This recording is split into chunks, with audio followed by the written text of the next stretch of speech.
Shalom, and welcome to Bible Stories as Blueprints of the Soul, your Biblical Hebrew podcast.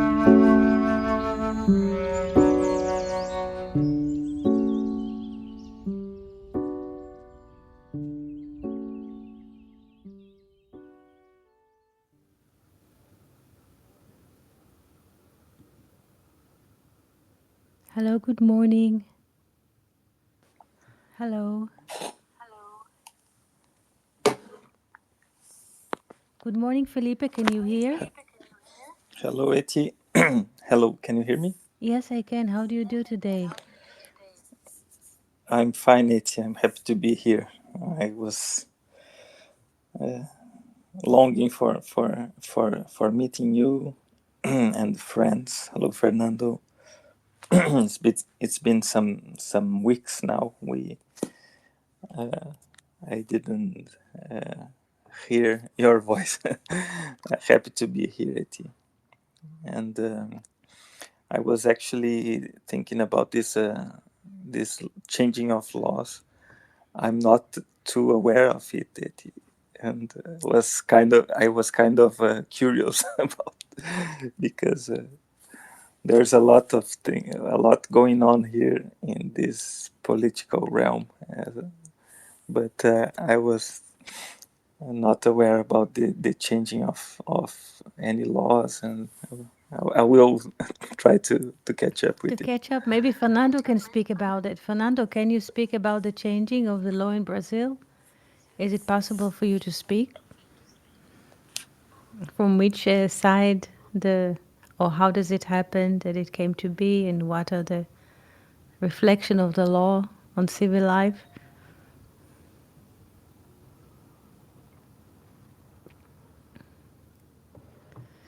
If not, also good. Today I would like to speak. Yes, Felipe? No, just just wanted to share a poem, some lines you wrote some years ago, and often I remember it. Um, I don't know if I will. I tried to copy the text. I will paste here. When when the absence becomes a presence, and our being in life is the essence, then the mind is not there requested, the appearance is just manifested. And many days I think about these beautiful words, and just wanted to share because um, some happenings in life, um, uh, this absence, it's just what it is. This poem is it's beautiful because it says so much in so few words. Uh, Sometimes we are in absence, and the presence of the being is there, and it is just beautiful because I'm living a situation when this absence can be um, more helpful than the presence. You know what I mean? And just wanted to share it. And of course, if you like to speak something about it, it would be nice. Thank you, Eti. Thanks. Thank you very much. And Shabbat Shalom, everyone. Happy to be here with you. And just to giving example, there is a shop here, a shop, and there's, let's say, there is a grandpa that he operates puppets, but for many, many years, and he also creates them. He creates so many animals, and then people and kindergarten teachers and parents and grandparents, they buy the puppets to their children, grandchildren, and so, or to their classes, and he teaches the adults how to move the puppets, not just mechanical questions, but like mechanical movement, rambling movement. But if it's a rabbit, how the rabbit uses its nose to sniff, that it will feel for the viewer, for the watchers who are watching the puppets, that it will feel real to us. So he speaks to the parents and he speaks to the teachers and people involved and explains how it works. First of all, the puppet is not in the air, so there is one hand that is wearing, so to speak, the glove, which is the puppet, and it is on land, so on the ground, it's grounded, so he put one arm on the other as a ground, that it will feel real, the movement of the animal, of the rabbit on the ground, and so on. Why do we speak about puppets? The puppet on it for itself does not have ability to move, to sniff, to make sounds. It is like a dressing which is left on the shelf in the shop, or in this beautiful warehouse that he keeps next to the Carmel Mountain. So you can go and you can pick any kind of animal or any kind of figurine that you like, but it's only a dressing. So it has a hair, certain eyes, certain style. If it's an animal, some kind of an animal, let's say a rabbit, it has the fur of a rabbit and it has the teeth. If it's a turtle, it looks like a turtle. But those puppets cannot animate themselves. They're just on the shelf or in the box from the factory. In order that they could move and maybe make sounds or speak, so to speak, there is a need of someone to operate them, to put his hand inside and to move it in a way that we shall believe this is a rabbit that sniffs the ground for food or for water and so. For those puppets, they're really nothing to do with living forms. They're just there on the shelf, folded in colors, in shape, without emotion, without a breath, without anything. Only when the humans who put his hand inside and start moving it slowly and animate those puppets, it feels real and the puppet feel alive. And when children go and see this show, whether it's in the kindergarten or in theater, we believe that it's like it is there, speaking, moving, sniffing, getting nervous, being happy, and so being sad also. But for the puppet itself, has no ability to move. In the same manner, our bodies, or what we are associate with our bodies, personalities, or so, the human body or any kind of manifestation cannot stand or appear on its own. The human, not even an animal, if the life force or the life source will not animate, blow life in it, the cat could not breathe here on the chair and people could not speak and talk. It will be like the puppet, like from the factory, just some kind of a garment. So those garments which we think that those are our bodies, and to the body there's a name associated with it. We believe this is our personal story. Yes, we believe that we are the name is associated with the body, with the story, with few facts.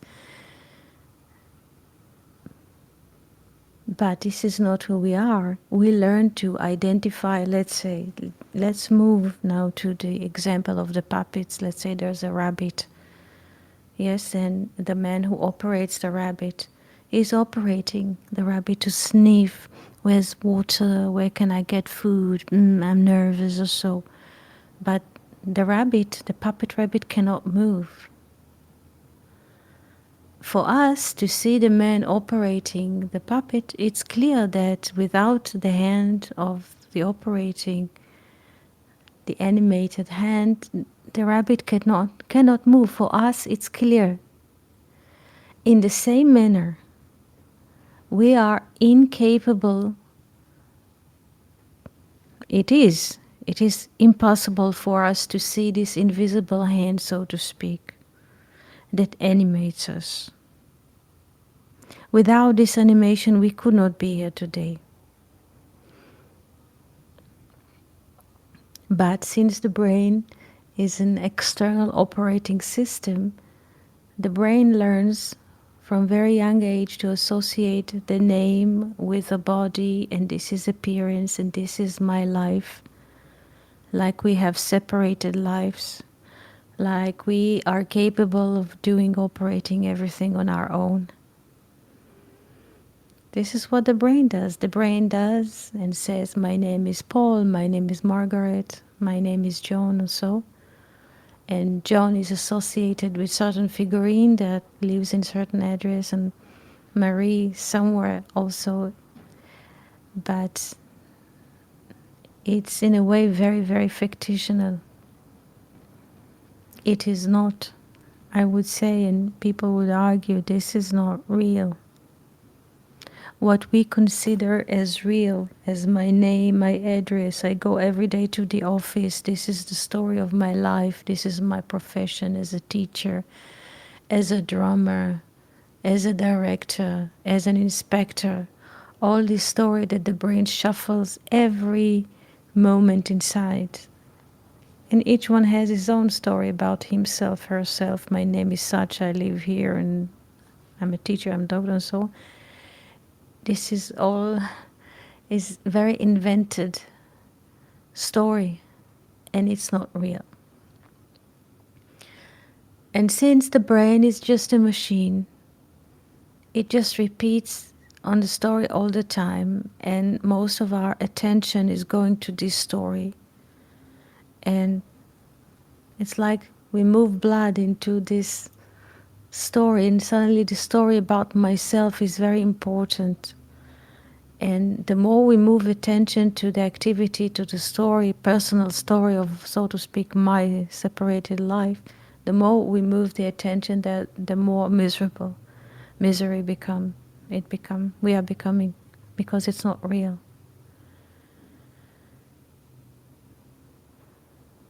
There's a beautiful verse from the Bible which is describing this activity. When we're giving too much attention to the story which is narrated by the brain, the verse says, Nachal lichra veyevash, the river is destroyed and dried.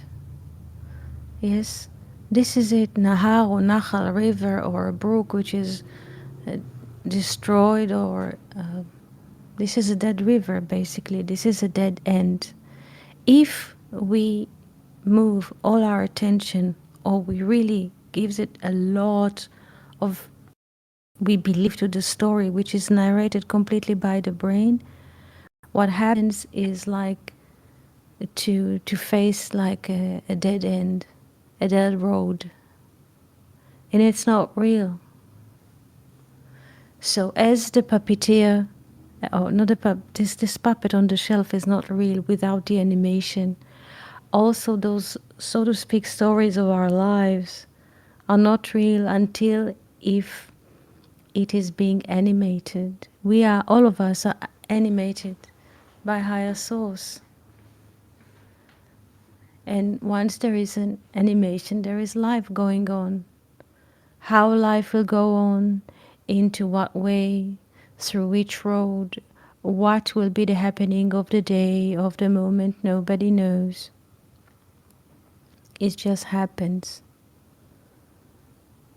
We are not the doers. Life is streaming through us. We are like flute, and when the wind comes and blows, whatever happens, happens. Nobody asked us, and there's a script which is going on here every moment. We're not aware of this because we are all the time giving a lot of importance to all kinds of thoughts which are appearing that we did not generate them, but we give a lot of importance to those thoughts, like if we are the generators of them or like they mean anything. Yes, it's just a flow that moves, but we are not moving it, we are not causing it.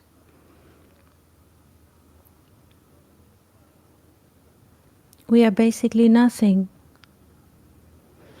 What we tend to believe that this is a name, this is an address, this is my life, this is all a manufactured story.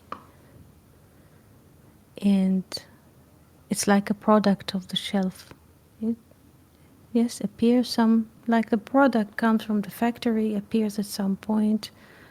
There is a, how to say, date, expiring date on it. It will stay on the shelf for a while, the stage here, for a few decades, and then it's, but this is not who we are.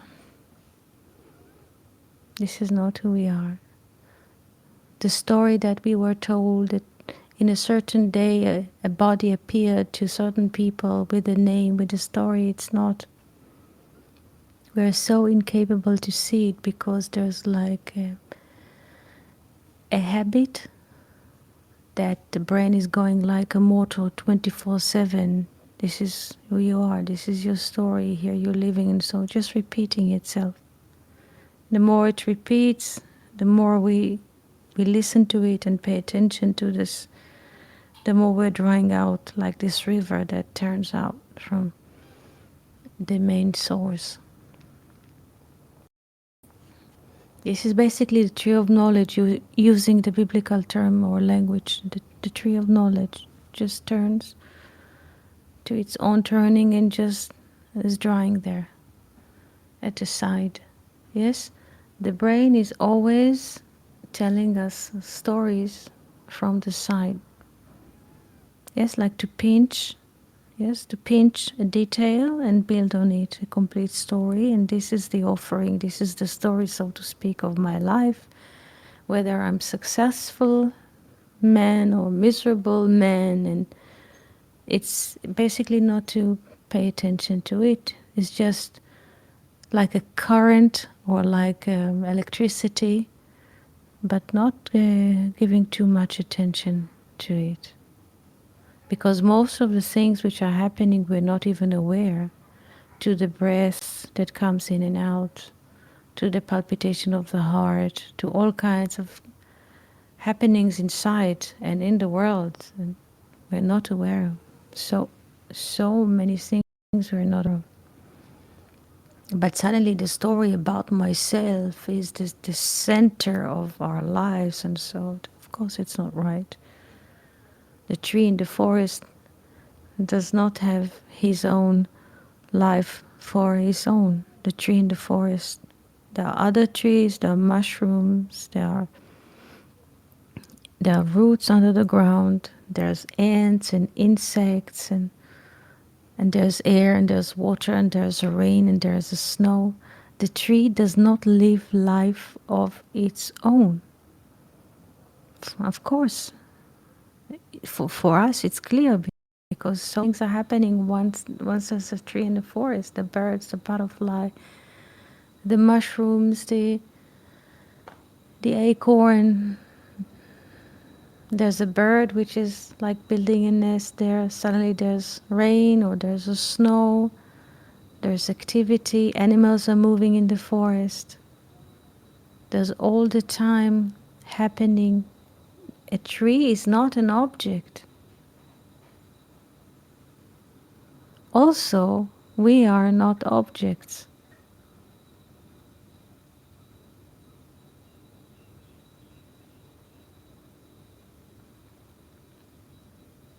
There is a beautiful example by Philon, how he relates in one of his essays to the name Cain, and he comes up with a very interesting question.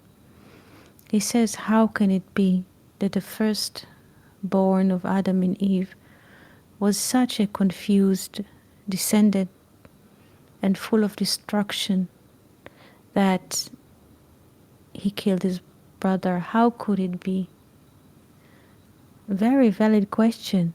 And he arrived to this conclusion. He says Cain is not really a flesh and blood creature.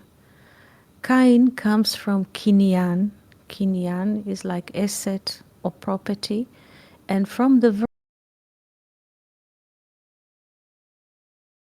how does he see Cain? When people usually read the Bible, they see Adam and Eve as man and wife, and Cain is the first baby. Philon says something very interesting. He says, and this is completely also a new way, he says Adam is the brain, and Eve is the senses. When the brain is mating with the senses, Eve, comes a new perception to the world. The meeting between the brain and the senses delivers a new perception to the world. The sense of now I know, because he reads the verse, Ve'ha'adam yada et Chava ishto, and the man knew his wife Eve. So now, when to the brain, yes, comes this information from the senses called Eve, the sense of hearing, the sense of feeling, all those senses are coming to the brain. The brain now has a sense of I know. I know the taste, I know the smell, I know the touch, and so on. And this sense inside of us that I know, how does it feel? I know how it is being heard. I know. The sense of I know, I reckon. This is Cain inside of each and every one of us. It's like you hear a song in the radio and you said, I know this song. Yes? And people would be happy. I know, I recognize this song in the radio. Talk. Philon would have said, yes, at this moment, this recognition, this is Cain. Because he says the sense of I know is confusion. We tend to believe to everything that we know is a fact and absolute. This is how we see things. I know something, it's absolute. Philon says whenever there's a sense of I know, I reckon, it's not just, a vibrant information in the body or data. This is the source to all confusion in the world. Because it is not based on the absolute. It's based on the information that comes from the senses. So again, when the Bible says, Ve'ha'adam yada et Chava ishto, and man knew his wife Eve, is when the brain meets the information that comes from the senses. Vatahar, and she conceived, Vateled, and she delivered et Cain. Yes?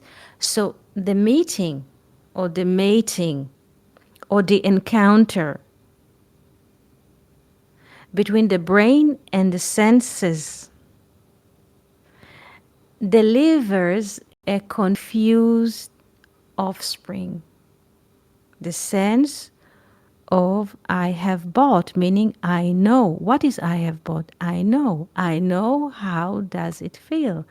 I know how does it smell. I know how does it sound. And it turns us to the owners of the feeling, of the sensation, and this creates a great confusion because this sense of I know will eventually kill who? Abel, the mist inside, because everything is being cut off, all the mystery. Yes, Abel is also the mystery, the unknown. Because everything is being cut off or being censored by the sense of I know. I know how does it work. I know how does it have to appear, in what shape, in what color, and so on. So we are killing, or not we, but the process inside is killing every new moment which is being born, because everything is being killed by by this sensation of I know.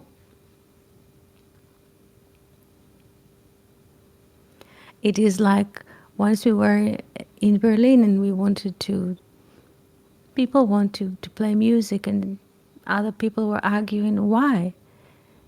Why? Everything is already, this is how the brain comes with facts, yes? Why? Because all music is already out there, yes? Everything is out there, all form of music, all the best records, all the, why now to, this is quite interesting. This is how Philon sees Cain, and he says something also very interesting about it. About Adam and Eve. The Bible says, "V'ha'adam yada et Chava ishto," and man knew his wife Eve. But as regarding to Sarah and Rebecca and Zipporah, the Bible does not say that. And he arrives to the conclusion that those names are not really biological, historical women, but virtues. Virtue, we cannot know virtue. This is very, very interesting. We cannot know virtue. It's not of the becoming.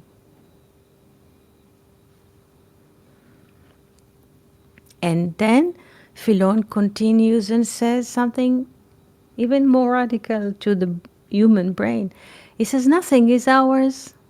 Nothing is ours, not the life, of course, not the experience, not the property. Nothing is ours. Even if it's registered somewhere in the governmental office that people are owner of this house, and he brings the proof from the Bible, because in Leviticus, the Bible says in the law, yes, of Shemitah, yes, there's a beautiful verse that says, Ki li haaretz, the country, the will, everything is mine. So you cannot buy and sell. Whatever you do is not yours. What we are relating to us is we are the owner, yes, owners, renters, the owners of experience. This is my CV. I've been in few countries. This is my experience. Nobody can tell me what I've been through this path. He says nothing of this is ours. And the moment somebody passes away, where all this experience, where is it? Where is all this asset? The human experience, it's gone. When somebody passes away, there's body. Someone needs to take care of the body. But where are the moments, stories, I've been there, I was there. Where is it? It's like if you now go to a library somewhere where there's still, now there's everything is on YouTube or it's on the net. But if few, not very far in time, people used to go to the library to borrow books or to borrow cassettes. I mean, to watch movies at home. So you bring it and you put it and you see a movie, and then after one day or two or three or a year, the movie is just, you saw it. Nobody is now looking for those yes, if people are really wish to see the certain movies, but it's like in this library on the shelf, nobody's looking at it. There's a new generation, maybe few generations that came into the world, they have no interest or they don't know that even this movie once was existed, if they did not hear about it or so. So what we give so much importance to my life, to my story, the moment the last breath is moving out, is disconnecting, nothing is staying. Nothing is staying. So why to walk with this sense of heaviness all the time around us, to this feeling that I drag the story of my life, I drag the story of my family, of this heaviness, because it's not true. And as Philon says, also very radical and beautiful sentence, he says something very beautiful. The good is free. Yes? The good is free. Very simple. But the sense of the story of my life, and I'm holding, how people speak, I'm holding this family together. Of course, it's a rubbish. Who holds the family? It's nonsense. Like somebody holds a tree in his hands, he makes the tree grows, give fruit. Of course, no, no one is capable of. It's not true. It's just not true. So there is no, in a way, a need to carry a heavy story of any kind, because it's all invention. And the good is free. And when there's a sense of freedom, it also comes with happiness. It is the brain. The brain always likes to bring a symmetrical picture. This is what the brain does. This is his mastership. If there's a moment that you just go through you, so immediately comes the brain will bring, how do you say, symmetric picture, parallel picture. This is what the brain does all the time. So don't take it too seriously. This is a temporal machine. Yes, the brain is a temporal machine. It's not the absolute. And whatever comes through it, everything evolves around one figure, one story, one person. So of course it cannot be the absolute. Questions?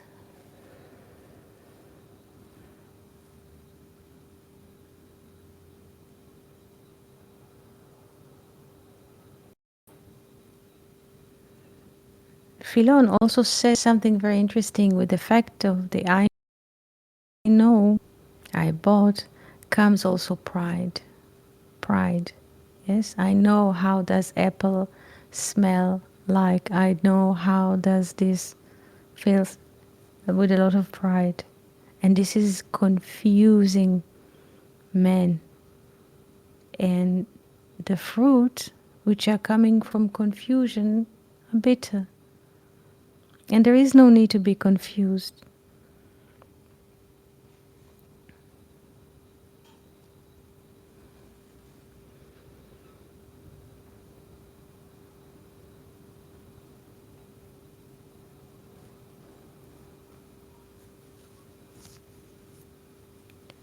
We are not the owners, we are not the carriers, we are not the makers, we are not the doers. What happens, happens.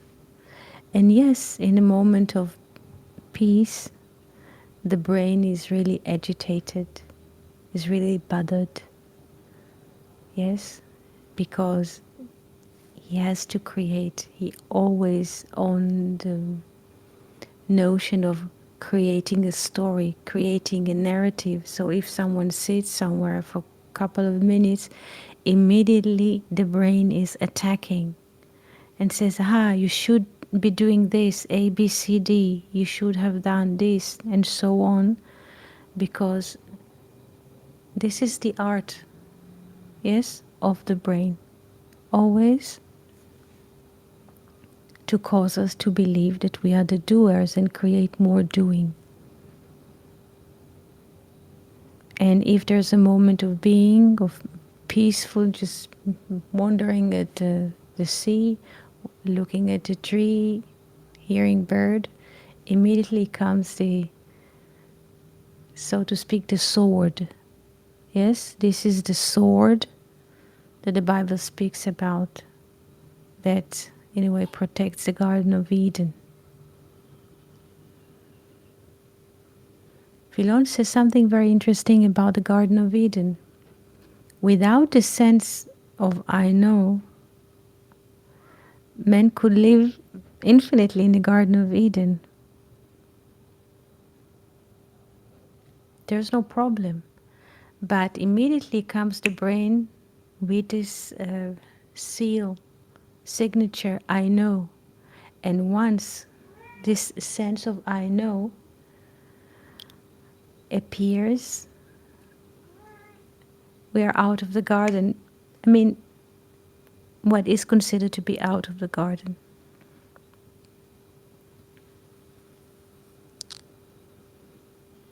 The brain will always tell us the narration about ourselves, that we are not doing enough, we could do better.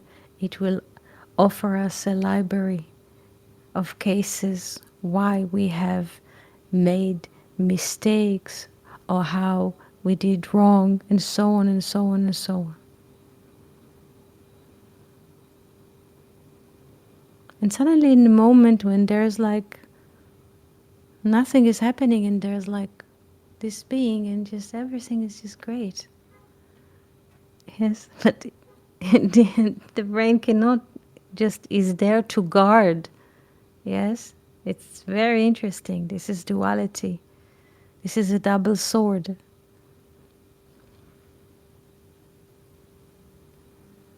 And whatever happens in this life to people, to characters, names, and so on, nothing leaves a mark or scratch. Nothing is detected, nothing is harmed. It's impossible to, it's just impossible to harm the infinite. It is just impossible.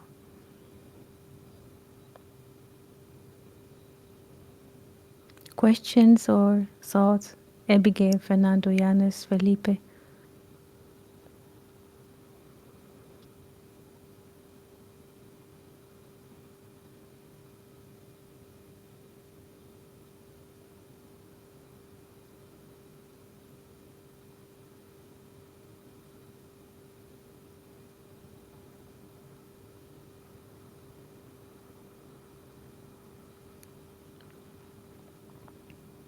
Yes, there is a lot of shift in the world now,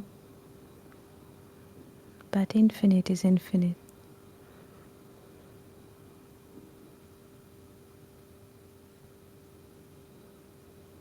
Yes, yes. Moses is, yes, is associated with Abel. Yes. Moses is associated or related to Abel. Yes, and Cain to Yitro. Cain, in the story of, let's say, in the book of Exodus, Yitro, Jethro, the father of law in Moses, is basically Cain. This is what Luria says. Luria says something very interesting, that the first killing in the Bible was about woman. Abel was born with two sisters, and Cain was born with only one sister. And Cain was, how do you say, envy the fact that Abel was born with two. So he killed him. But later on in the book of Exodus, Cain comes as Yitro, and he gives Zipporah, his daughter, to Moses for a wife. Luria says that in Genesis, Cain took Abel's life because he had extra sister. But in the book of Exodus, there's change. And Cain appears like Yitro, that has 7 daughters, and one of them is being given to Moses, which is an aspect of Abel. And then it comes in a way even. So in the book of Exodus, there's a giving of perspective. So you can look at the word. There's a lot of movement here, because sometimes we find in the law that there are 2 sisters or 2 wives and so on. It's basically perspectives. Cain was born with one perspective, only the senses, this world, the doer, and so on. And Abel was born with 2 perspectives. And he was envy about the ability of Abel to see perspectives. Therefore he killed him.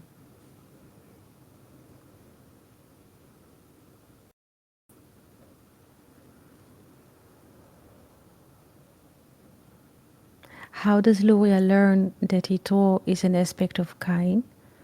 Because God speaks to Cain in the book of Genesis, and he says that the firstborn should have the extra yeter. The firstborn is also called yeter, more extra.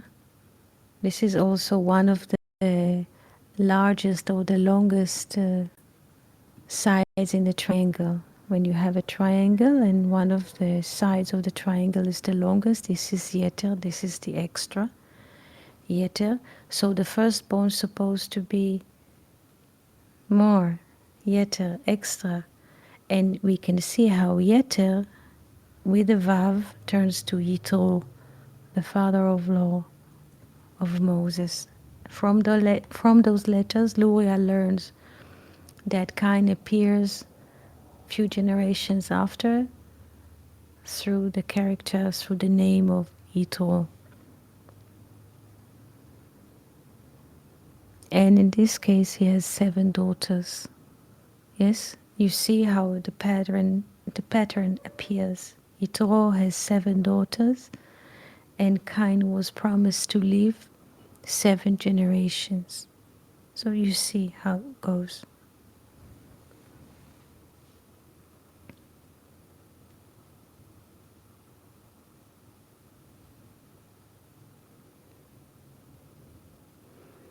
Tzipporah and Sarah are qualities in Philon's writing. They are not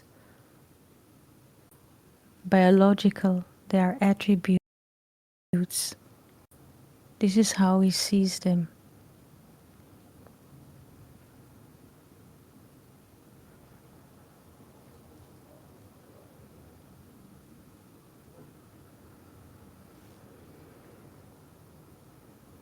And whatever happens in the daily lives, it doesn't matter if it's a positive narration or gray narration. None of the narration which is coming is ours or by us. There is no need to judge it because we are not of it. Yes, just every day or every moment happens as it happens, regardless of what we do. Really, regardless of what we do. And not take it so hard or so heavy because it has nothing to do with our actions. We are incapable of doing any action. Like the puppet. The puppet on the shelf can move unless if someone puts his hand to it and animates it. So we could not do anything unless if we were animated. But the brain says, I am a teacher every day. Ask here the teachers in school. Say, I'm a teacher. I go every day to school. I am a lawyer. I'm a bank manager. What, you want to tell me that I'm not managing the bank? And so without the animation, nothing would have happened. But the brain says to the bus driver, I'm a bus driver. If I would not drive, but move. And so on and so on and so on. But it is not true. It's just not true. The story creates a lot of heaviness and extra suffering. The good is free. Once we are telling those stories to ourselves or we tend to believe them, it becomes heavy load. And this is the bondage of self. The heaviness is the bondage, the attachment to character, to the story, to the narration. The good is free. Has no weight on it at all. It's quite simple. We can only live this moment. The past and the future are appearances. This moment is it.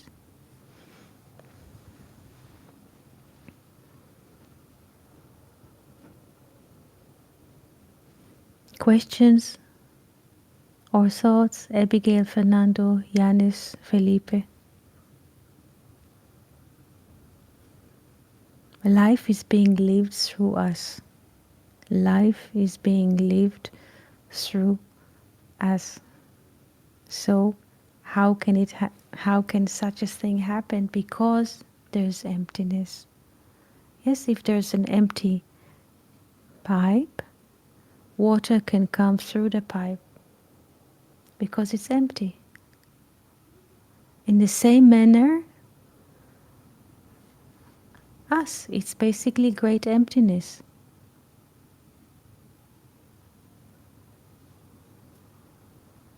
So if it's empty, why to worry about anything? Why to be bothered? It's empty. And with this beautiful message, I would like to thank each and every one of you for your participation here today. Wishing you a lovely week. And hope to see you soon. Thank you so much. Litroot.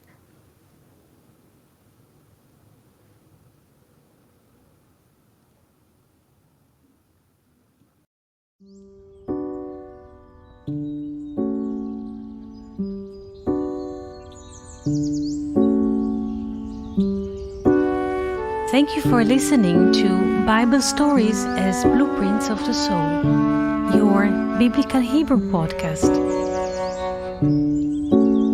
For more information, articles, videos, and interactive classes, please visit hebrew.learnoutlive.com or join our YouTube channel.